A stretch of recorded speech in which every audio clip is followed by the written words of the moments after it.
Halo teman-teman, gimana kabarnya? Di video kali ini saya mau berbagi owning experience saya untuk lensa Sony A-mount 35mm f1.8. Ikuti terus videonya. Siap.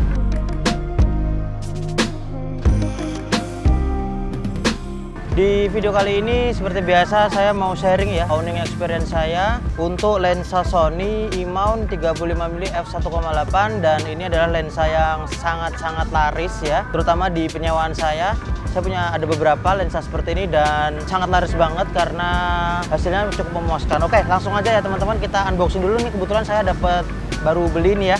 Untuk harganya 3999 dan diskon ya jadi 3749. Wah, terima kasih nih Ray Digital nih udah kasih diskon nih. Oke, seperti biasa kita buka ya teman-teman lensanya. Di dalam seperti biasa hanya ada kitab-kitab sama lensanya. Kita lihat lensanya. Di dalam cuman ada lensa, tutup lensa sama lens hoodnya ya teman-teman. Seperti biasa. Nah, untuk owning experience saya sendiri, saya sudah pakai banyak lensa seperti ini sekitar ya 2-3 tahun terakhir, dan saya pakaiin di body semua Sony, hampir semua Sony A-PCS pernah saya pakai.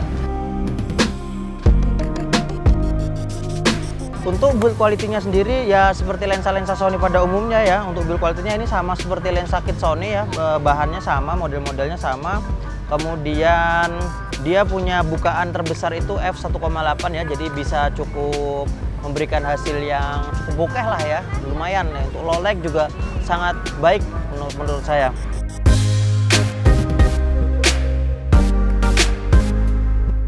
Untuk performanya lensa ini, karena lensa ini sudah memiliki OSS ya teman-teman, jadi ketika teman-teman membutuhkan untuk membuat video itu akan sedikit lebih stabil daripada yang tidak pakai OSS. Apalagi ketika teman-teman menggunakan di Sony A5000, A5100, A6000 yang tidak mempunyai in-body image stabilizer seperti A6600 dan A6500, maka itu akan sedikit membantu ya teman-teman, karena dia akan berusaha menstabilkan hasil footage dari yang video teman-teman rekam gitu kan.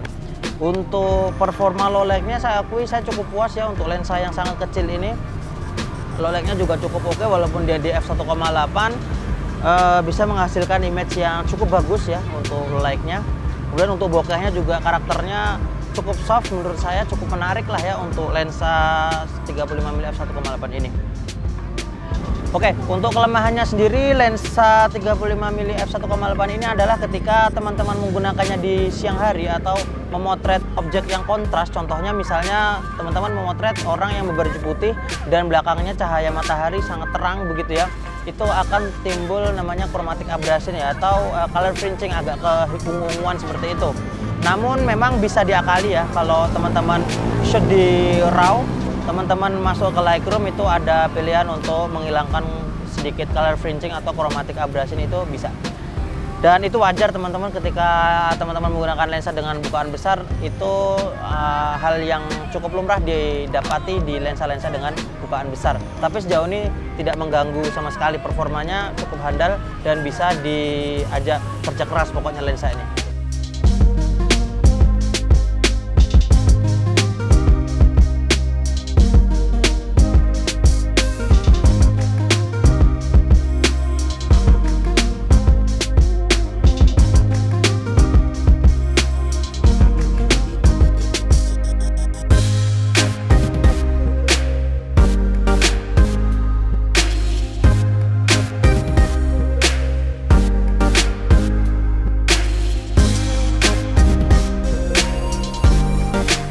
Kesimpulannya adalah lensa ini adalah lensa yang cukup recommended ya. Bentuknya kecil, ringkes, simple, nggak besar, nggak berat juga. Jadi teman-teman cukup masukkan ke tas teman-teman, nggak perlu dipikir. Ini sangat-sangat enak ya. Jadi kalau saya disuruh milih, saya hanya akan membawa satu lensa ini saja, saya udah cukup. Dia bisa potret, dia nggak setele 50 mili. Kalau teman-teman pengguna 50 mili, dia agak lebih wide, kita nggak terlalu mundur gitu ya kalau memotret. Build quality-nya bagus, durabilitasnya juga cukup baik. Saya punya begini dan udah pakai beberapa tahun dan belum ada masalah, alhamdulillah. Itu mungkin owning experience saya untuk lensa Sony 35mm f1.8. Intinya lensa ini recommended to buy. Dan jika ada teman-teman yang mau tanya-tanya sesuatu, silahkan komentar di bawah. Oke. Untuk link pembeliannya seperti biasa nanti saya coba cantumkan di kolom deskripsi ya teman-teman. Oke teman-teman, itu dulu video untuk kali ini. Semoga ada manfaatnya. Saya Aziz Fadli dan sampai ketemu lagi di video-video selanjutnya. Wassalam.